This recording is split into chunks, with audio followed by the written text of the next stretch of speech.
ஏண்டா மழைங்கிறது இயற்கை நமக்கு கொடுக்கக்கூடிய எவ்வளோ ஒரு அற்புதமான கொடை அது.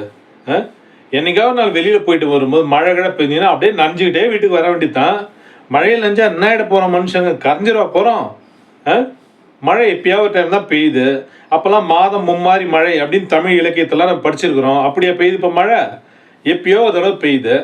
எங்கேயாவது வெளில போயிட்டு வரும்போது மழை பெஞ்சுதுன்னா அரக்க புரக்க வராம நிதானமா அழகா மழையில நனைஞ்சுக்கிட்டு அழகா வரலாம்.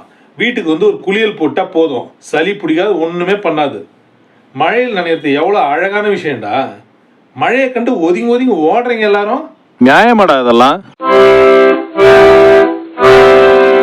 ஏண்டா டெலிஃபோனிக் இன்டர்வியூலாம் அட்டன் பண்ணும்போது இந்த ஹேண்ட்ஸ் ஃப்ரீலாம் போட்டுக்கிட்டு பேசாதன்னு எத்தனை தடவை சொல்லியிருக்கேன் நான். ஃபோனை கையில் வச்சுக்கிட்டு ப்ராப்பராக பேசுறது தான் அவங்களுக்கு நம்ம கொடுக்குற ரெஸ்பெக்ட். நம்ம ரெஸ்யூம் பார்த்துட்டு அவங்க நமக்கு கால் பண்ணுறாங்க. நமக்கு ஒரு ஆப்பர்ச்சுனிட்டி கொடுக்கறதுக்காக நமக்கு கால் பண்ணுறாங்க. நம்ம வந்து அவங்களுக்கு வந்து ஃபெசிலிட்டேட் பண்ணணும். அந்த அந்த ஒர்க்கை வந்து அவங்களுக்கு கம்ஃபர்டபுளாக ஆக்கி கொடுக்கணும். அதை வந்து அவங்களுக்கு டிஃபிகல்ட்டாக ஆக்கக்கூடாது. ஹலோ ஹலோ ஹலோன்னு அவர் சொல்கிறார், நீ ஹலோ ஹலோன்ற அப்புறம் அங்கே போய் நிற்கிறேன் இங்கே போய் நிற்கிறேன். என்னது இது? ஃபோனை சாதாரணமாக காதில் வச்சாலே கேட்கும். ஹேண்ட்ஸ் ஃப்ரீ போட்டால் இப்படி தான் கேட்கும். அவங்களுக்கு வந்து ரொம்ப ஃபீபிளாக கேட்கும், வாய்ஸு சரியாக காதில் விழாது. அவங்க எத்தனை தடவை ஹலோ ஹலோ நீ பாட்டு கத்தின்னு இருக்கணும். அவங்க ஃபோனை வச்சுட்டு அடுத்த கேண்டிடேட் பார்க்க போயிடுவாங்க. ஹேண்ட்ஸ் ஃப்ரீலாம் பேசாத. இன்டர்வியூ பேசும்போது ஃபோன் காதில் வச்சுட்டு தான் பேசணும். எதை எதை எப்படி எப்படி ப்ராப்பராக செய்யணும்னு பார்த்து அதை மாதிரி செய். உன் இஷ்டத்துக்குலாம் செய்யாத. உன் இஷ்டத்துக்குலாம் அங்கே யாரும் ஆள் கிடையாது. நியாயமாடா இதெல்லாம்? ஆன்லைனில் இது ஒன்றுமே விலை கம்மியாக போட்டுக்கிறான், அதை விலை கம்மியாக போட்டுக்கிறான்னு வாங்கிட்டே இருக்கிறியா? எதுக்குடா வாங்கி வாங்கி வைக்கிற? எதுக்கு நீ மேலே மேலே எதாவது வாங்கி வாங்கி வச்சுட்டு இருக்க? அவன் வியாபாரம் பண்ணுறான், எதாவது போட்டுக்கிட்டே தான் இருப்பான். ஆஃபர் போட்டுக்கிட்டு இருப்பான், ஏதாவது ஒன்று போட்டுக்கிட்டே தான் இருப்பான். நமக்கு எதுக்கு? நமக்கு தேவையான பொருள் ஏதாவது இருக்கா? ஏதாவது தேவைப்படுதா? ஏதாவது ஒரு பொருள் நம்ம இப்போ வாங்கி ஆகணுன்ற நிலைமை இருக்கா? அந்த பொருள் ஆன்லைனில் கிடச்சின்னா தேடி பார்த்து ஏதாவது ஆஃபர் இருந்தால் போட்டு வாங்கலாம். நம்ம எந்த பொருள் வாங்குற ஐடியாலும் இல்லை. அப்போ எதுக்கு நீ ஆன்லைனில் தேடி தேடி தேடி பொருள் ஏதாவது ஆர்டர் பண்ணிக்கிட்டே இருக்கிற? எதுக்காக? வாங்கி போட்ட பொருளையே நீ யூஸ் பண்ண மாட்டேற. வாங்கின மைக்கு வேலை செய்ய மாட்டுது, வாங்கின கேமரா வேலை செய்ய மாட்டுது. நம்ம ஊரில் கடை இருக்குது, அங்கே போய் நேரில் போய் வாங்குன்னு சொல்லிட்டேன் நான். நம்ம ஊர் ஆளாவது ஒரு ஆள் பிழைப்பான். அதை விட்டு ஆன்லைனில் போய் வாங்குற தேவையில்லாத பொருளாக தேடி தேடி தேடி வாங்குற. இது 2000 ரூபாய், இதை வந்து 400 ரூபாய்க்கு போட்டுருக்கான். அவன் 400 ரூபாயில் 40 ரூபா கூட போட்டோம். தேவையில்ல பொருள் வாங்காத. உனக்கு அந்த பொருள் அப்போ தேவையா? அப்போ ஆர்டர் பண்ணிக்கோ. தேவையில்லாமல் என்ன கேட்காம எதுவுமே நீ ஆன்லைனில் ஆர்டர் பண்ணக்கூடாது சொல்லிட்டேன் நான். நியாயமாடா இதெல்லாம்? இன்டர்வியூக்கு போறிய அப்படியே தாடியோட போற. என்னதாண்டா உன்னை பற்றி அவங்க நினைப்பாங்க? ப்ராப்பராக இன் பண்ணிட்டு ஷூ போட்டுட்டு போகிற. தாடி மட்டும் அப்படியே வச்சுட்டு போகிற. ஒன்று நீட் ஷேவ் பண்ணு, இல்லைன்னா ட்ரிம் பண்ணிட்டு போ. அதுவும் இல்லாமல் அப்படியே கச்சா முச்சான்னு போகிற. கையில் எப்போதும் சீப்பு வச்சுருக்கணும். அங்கே கம்பெனிக்குள்ளே போகிறது முன்னாடி தலையெல்லாம் சீவிட்டு எல்லாம் நீட்டாக போகணும். நீ பாட்டுன்னு போய் உட்கார்ற. அவர் சொல்கிறாரு, இன்டர்வியூ பண்ணுறவர் சொல்கிறாரு, என்ன சார் உங்கள் பையன் இந்த மாதிரி வரான், எல்லாம் சொல்லிக் கொடுக்க மாட்டீங்களான்னு கேட்குறாரு. என்ன நான் எங்கடா போய் மூஞ்சி வச்சுக்கிறது? பர்சனல் க்ரூமிங் கூட உனக்கெல்லாம் சொல்லி தரவே இல்லையா காலேஜில்? நியாயமாடா இதெல்லாம்? அன்னைக்கு நம்ம ஒரு ரிலேஷன் ஃபேமிலி வந்து பத்திரிகை வைக்கிறாங்க. நமக்கு ஒரு மரியாதை கொடுத்து தாம்பூலத்தட்டில் பத்திரிகை வச்சு பழம்லாம் வச்சு எல்லாம் கொடுக்குறாங்க. நீ வான்னு சொல்லி கொடுக்குறாங்க. நானும் நிற்கிறேன், அம்மா நிற்கிறாங்க, எல்லாம் நிற்கிறாங்க. உன்னையும் கூப்பிட்றாங்க. அவங்க நீ வந்து தட்டை வந்து பிடிச்சி வாங்குற. அவங்க உங்கள்கிட்ட கேட்குறாங்க, தம்பி அன்றைக்கி மறக்காமல் வந்துருப்பா, அப்பா அம்மா கூட வந்துருப்பா அப்படின்னு சொல்கிறாங்க. இல்லை அங்கிள் அன்றைக்கி வேலை இருக்கு அப்படின்னு சொல்கிற. என்னடா பதில் இது? ஒருத்தவங்க முகத்தில் அடித்த மாதிரி இப்படியாடா பேசுவாங்க? உனக்கு யார்கிட்ட எப்படி என்ன பேசுறனே உனக்கு தெரியாதடா. என்னதாண்டா நீ நினச்சிட்டு இருக்க மனசில்? கண்டிப்பாக வரேன் அங்கிள் அப்படின்னு சொல்கிறாம அது என்ன அந்த மாதிரி பேசுறது? நெகட்டிவாக பேசுறது அவங்ககிட்ட. நீ கல்யாணத்துக்கு வராமல் போகுது உன் பிரச்சனை. எதுக்கு நீ ஏன் அந்த மாதிரி பேசுகிற? அவன்கிட்ட முகத்தில் அந்த மாதிரி ஏன் அந்த மாதிரி சொல்கிற? நியாயமாடா இதெல்லாம்? ஒரு விஷயத்துக்கு ட்ரை பண்ணுறோம், ஏதோ கஷ்டப்பட்டு ட்ரை பண்ணுறோம், நம்மளால் முடிஞ்ச அளவுக்கு கிடைக்கல. அப்போ என்ன செய்யணும்? 2 விஷயந்தான் இருக்குது. இல்லை எனக்கு இந்த விஷயந்தான் வேணும்னு சொல்லிட்டு கடுமையாக அதை நோக்கி தொடர்ந்து அதுக்கான முயற்சிகளை செஞ்சுக்கிட்டே இருக்கிறது. முன்னாடி செஞ்ச முயற்சியில் எங்கெங்கே வந்து நம்ம கேப் விட்டோமோ அதெல்லாம் மறுபடியும் சரி செஞ்சு திரும்ப திரும்ப திரும்ப அந்த விஷயத்தை நோக்கி நம்ம போராடிக்கிட்டே இருக்கிறது. அதுவும் ஒரு வழி தான் அந்த இடத்த அடையிறதுக்கு. இல்லைன்னா அது நமக்கு ஒத்து வராது அப்படின்னு விட்டுட்டு அடுத்த வேலையை போய் பார்க்குறது. நீ 2மே இல்லாமல் அடுத்த வேலையும் பார்க்க மாட்ற, எடுத்து வச்ச அப்ஜெக்டிவ் நோக்கியும் போக மாட்ற, எதுவுமே இல்லாமல் நீ சும்மா இருக்கிற. இதுதான் உன் பிரச்சனை. இந்த பிரச்சனையை சரி பண்ணால் மட்டும்தான் நீ அடுத்த கட்டத்துக்கு போக முடியும். இப்படியே நீ டைம் வேஸ்ட் பண்ணிக்கிட்டே இருந்தீங்கன்னா அது கொஞ்சம் கூட சரி கிடையாது. ஃப்யூச்சர் வந்து ஸ்பாயில் பண்ணும். நல்லா புரிஞ்சுக்கிட்டு ஒர்க் பண்ணு. நியாயமாடா இதெல்லாம்? ஏண்டா சட்னின்னா தேங்காய் சட்னி அரைப்பாங்க, வெங்காய சட்னி, தக்காளி சட்னி, பச்சை மிளகா சட்னி இப்படிலாம் அரைப்பாங்க. என்னமோ யூடியூப்ல பார்த்து என்னென்னமோ சட்னின்னு நீ பாட்டுன்னு அரைக்கிற.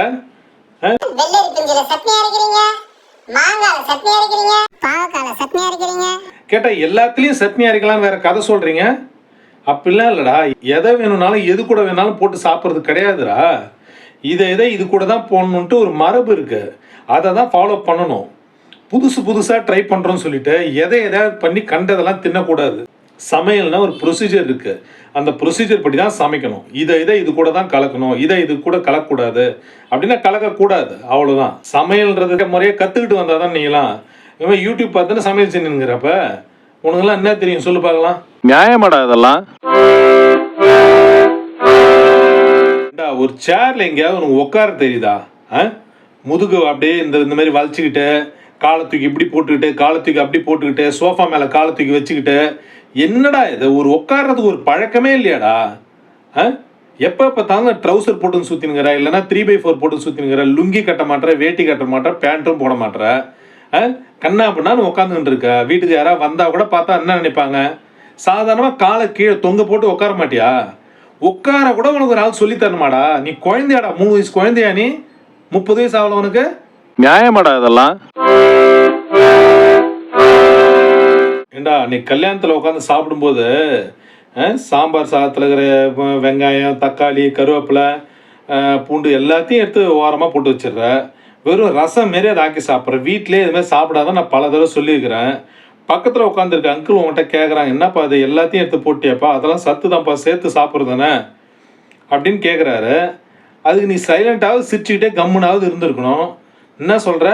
எனக்கு நான்வெஜ் தான் அங்கிள் பிடிக்கும், வெஜ்ஜெலாம் ரொம்ப சாப்பிட மாட்டேன்னு சொல்லியிருக்கேன். என்ன திமிரு உனக்கு? வெஜ்ஜே சாப்பிட மாட்டியா நீ? நான்வெஜ் மட்டும்தான் சாப்பிடுவியா? வெஜ்ஜெலாம் சாப்பாடு கிடையாது. வெஜ்ஜு சாப்பிட்றவங்களாம் மனுஷன் கிடையாது. நியாயமாடா இதெல்லாம்?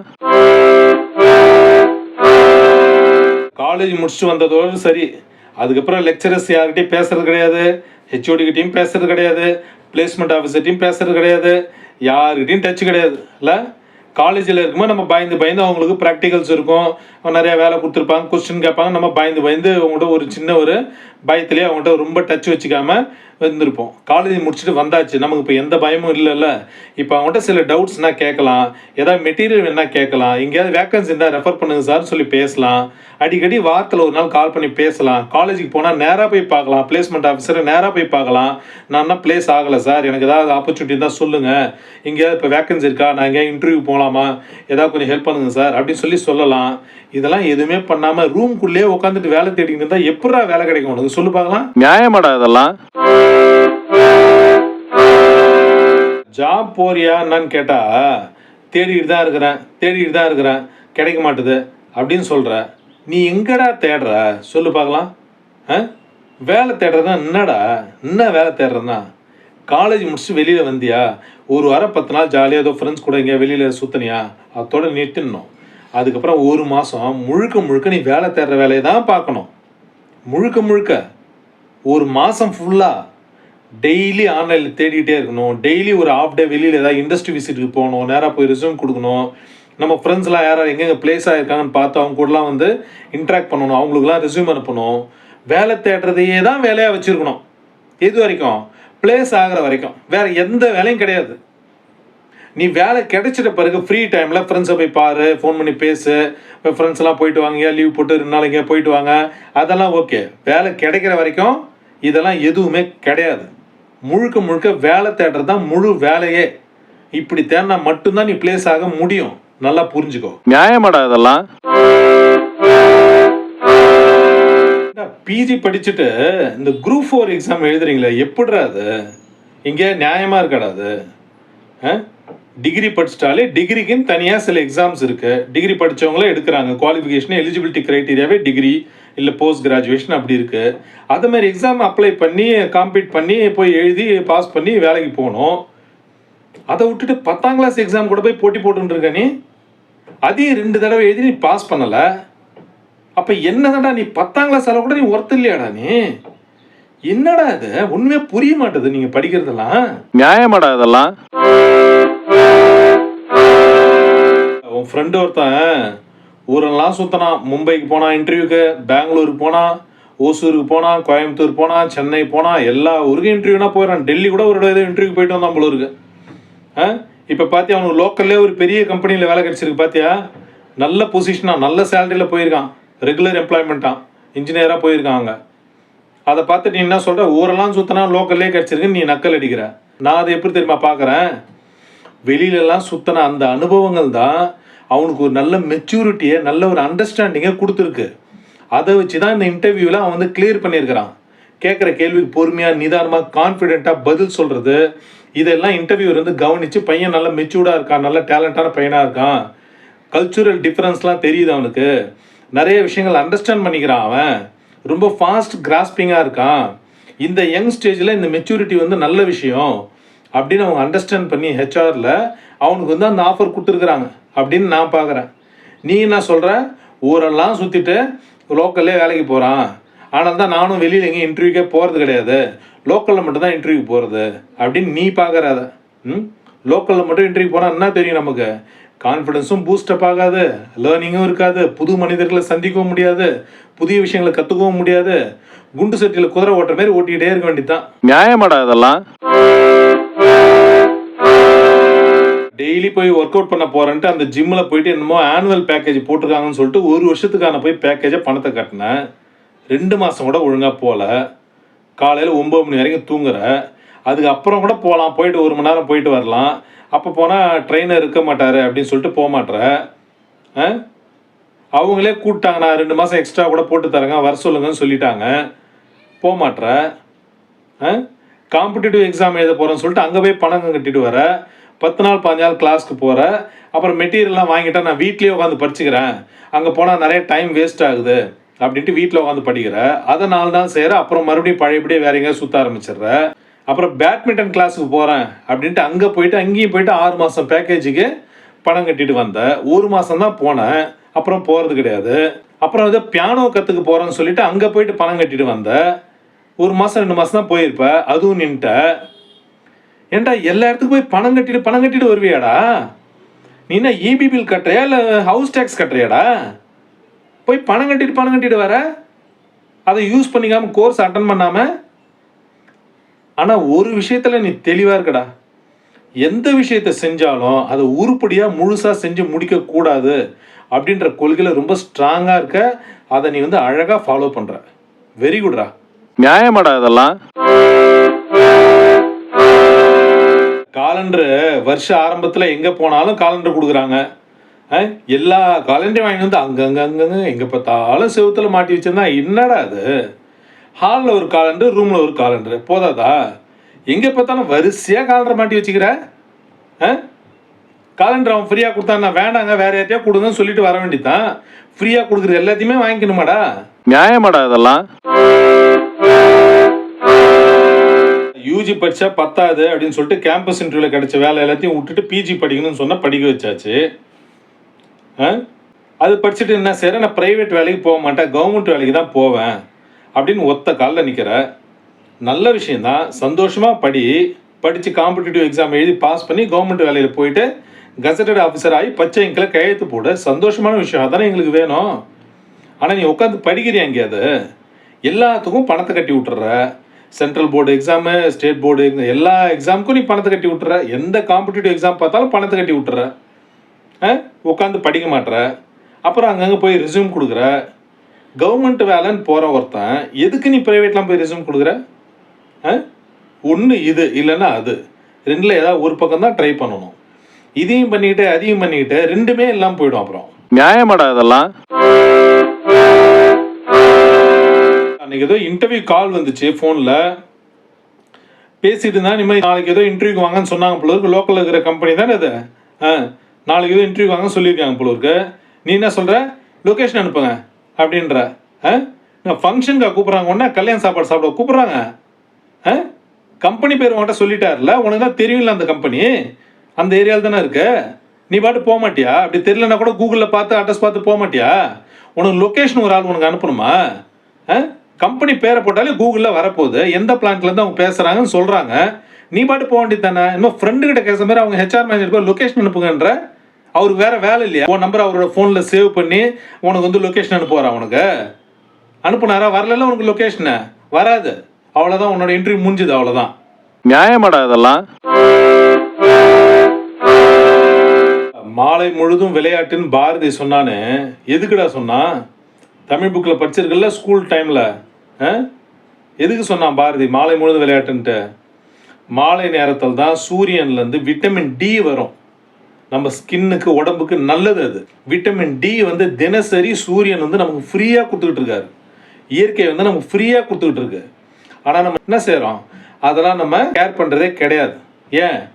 ஃப்ரீயாக கிடைக்கிற எந்த பொருளையும் நம்ம அலட்சியமாக தான் பார்ப்போம். அதே டாக்டர்கிட்ட போயிட்டு காசு கொடுத்து விட்டமின் டி மாத்திரை வாங்கி சாப்பிடுவோம், அதெல்லாம் செய்வோம். அந்த டாக்டரும் சொல்ல மாட்டார் விட்டமின் டி சூரியன்லேயே கிடைக்குதுங்க, நீங்கள் வந்து சாயங்காலத்தில் 3 to 5 அந்த டைமில் கொஞ்சம் வெளியில் சூரிய ஒளி படுற மாரி நடமாடினாலோ விளையாடினாலோ உங்களுக்கு வந்து அந்த சூரிய விட்டமின் டி கிடைக்கும், அந்த மாதிரி விளையாட சொல்லுங்கள், அந்த மாதிரி வெயிலில் கொஞ்சம் நேரம் வாக் பண்ண சொல்லுங்கள் அப்படின்னு அவரும் சொல்ல மாட்டார். சொல்கிற டாக்டர்ஸும் இருக்கிறாங்க. இது மாதிரி நம்மளை சுற்றி இயற்கையாகவே நமக்கு கிடைக்கக்கூடிய நிறைய விஷயங்கள் இருக்குடா. இது எல்லாத்தையும் நம்ம பயன்படுத்திக்கிறோமா? கிடையாது. பாட புத்தகத்திலேயாவது அதெல்லாம் வருதா? கிடையாது. நம்மளாவது தேடி தேடி அதெல்லாம் படித்து தெரிஞ்சுக்கிறோமா? கிடையாது. பெரியவங்க சொல்கிறதையாவது கேட்குறோமா?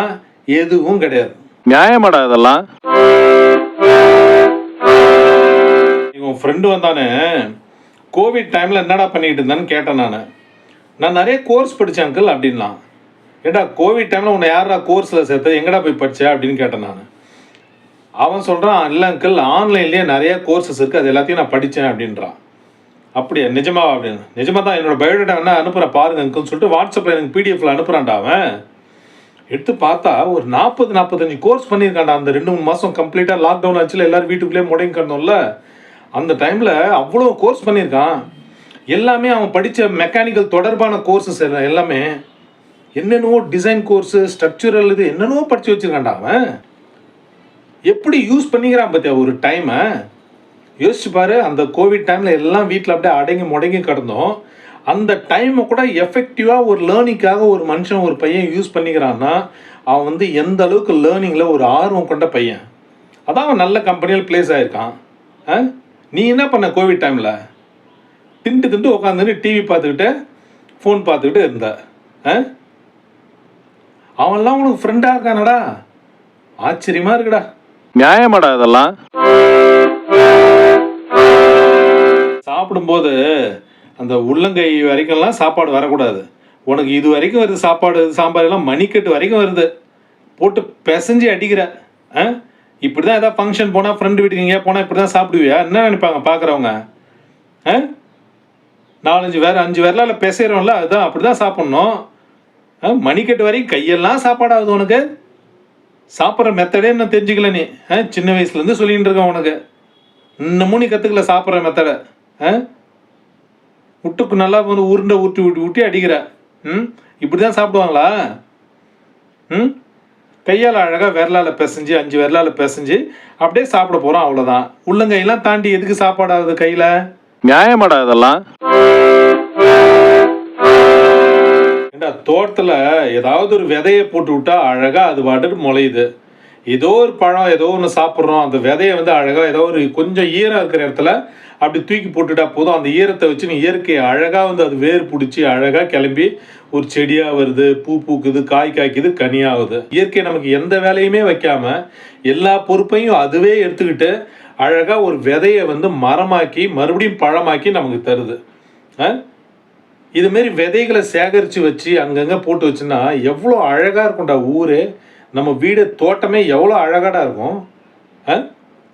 கண்ணாமலாம் நீ எங்கேயாவது தூக்கி போடுறீங்க விதைய. ஏதாவது ஒரு முளைக்கிற இடத்துல கொஞ்சம் ஈரப்பதம் இருக்கிற ஒரு இடத்துல விதையை போட்டு விட்டுனா போகும்டா, அது பாட்டுன்னு முளைச்சி வரும்டா. நம்ம எதுவுமே பண்ண வேண்டாம்டா. எப்பயாவது மழை பெய்யுதா, அந்த மழையை வச்சுக்கிட்டே அந்த செடி அப்படியே கிளம்பி மரமாகி வந்துடும். அது இந்த மாதிரி சின்ன சின்ன வேலைகளை கூட நம்மளால செய்ய முடியாதுல்ல இயற்கைக்காக? நியாயமாடா இதெல்லாம்? அப்போல்லாம் நாங்கள் ஒரு இன்டர்வியூக்கு போகிறோம் இல்லை ஏதோ ஸ்டேஜில் ஏதோ ப்ரெசன்டேஷன் பண்ண சொல்லிக்கிறாங்க ஸ்கூல்லையோ காலேஜ்லேயோ அப்படின்னா கண்ணாடி முன்னாடி நின்று நாங்கள் எழுதின ஸ்கிரிப்டை வந்து படித்து பார்த்து நம்ம ஃபேஸ் எக்ஸ்பிரஷனை எங்கெங்கே அந்த வார்த்தை எப்படி ப்ரொனவுன்ஸ் பண்ணணும்னு ப்ராக்டிஸ் பண்ணுவோம். இப்போ உங்கள் கையில் எவ்வளோ அழகான ஒரு டெக்னாலஜி இருக்குது, ஃபோன் இருக்குல்ல, அழகாக ஆன் பண்ணி வச்சுட்டு நீ பேசுகிறத அழகாக நீயே ஒரு வீடியோ எடுத்து உன்னோட ஃபேஸ் எக்ஸ்பிரஷனை நீ வந்து வார்த்தைகளை பயன்படுத்துகிற விதம் இதெல்லாம் எப்படி இருக்குன்னு சொல்லிட்டு நீயே போட்டு பார்த்து எங்கெங்கெல்லாம் மிஸ்டேக் இருக்குன்னு சரி பண்ணி இன்டர்வியூவில் போய் பேசும்போது நல்ல ப்ரெசன்டபுள் மேனரில் அழகாக பண்ணலாம்டா. என்னைக்காவது ஒரு நாள் நீ ஃபோனை ஆன் பண்ணி வச்சுட்டு ஒருத்தவங்க கேள்வி கேட்குற மாதிரியும் நீ பதில் சொல்கிற மாதிரியும் நீயே ஒரு இன்டர்வியூ வீடியோ மாதிரி தயார் பண்ணி வச்சுருந்துருக்கியா? அதுலலாம் உனக்கு இன்ட்ரெஸ்ட் இருக்காது இல்லை? நம்ம கையில் இருக்க டெக்னாலஜியை நம்ம முன்னேற்றத்துக்காக பயன்படுத்தணும்டா. எவ்வளோ அழகான விஷயங்கள் வச்சுருக்கோண்டா டெக்னாலஜியில். ஸ்மார்ட் ஃபோனை எவ்வளோ விஷயங்கள் சாதிக்கலாம்டா இதை வச்சு இல்லை? நம்மக்கிட்ட இருக்க பிரச்சனைகள் நம்மக்கிட்ட இருக்க குறைகள் எல்லாம் சரி பண்ணிக்கிறதுக்கு அழகான ஒரு டிவைஸ்டா அது. அது எங்கே ஒழுங்காக யூஸ் பண்ணுறீங்க?